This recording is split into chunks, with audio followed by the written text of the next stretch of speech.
So as the Trump administration negotiates with China, can you talk about the power that they hold in this fight when it comes to critical minerals and how the U.S. should respond to that power?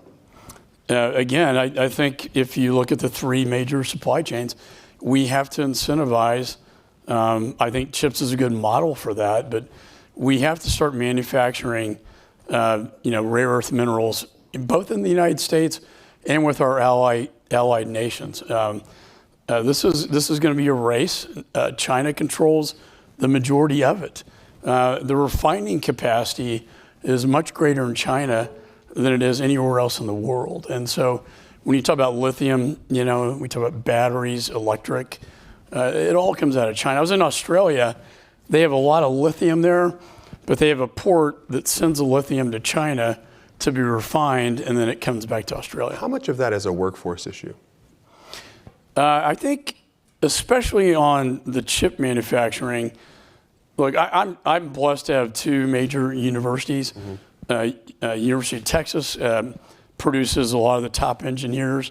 Texas A&M, a lot of the top engineers. So we think it's a good ecosystem for the national centers that we put in the bill to focus on advanced manufacturing.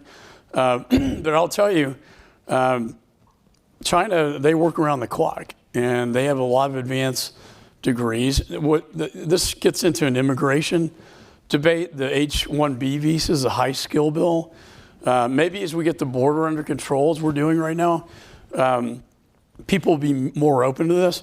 I look back at my dad's generation. He was a bombardier, bombed the Nazis in World War II. Remember, we imported a lot of the scientists from Germany that worked on the Manhattan Project. In the universities I see, we'll have students from Asia come in to study, but they can't stay. And so we educate them at taxpayer expense, and then they go back to our competition. So what would you do about that? Would it be as simple as inviting them to stay, or is there something about incentivizing folks who want to study come to the United States? Is it about incentivizing them to come here? Well, the president, I had this bill several years ago. If you get a PhD in high skill in engineering, you get a green card. The president mentioned that after he met with a lot of the high-tech community.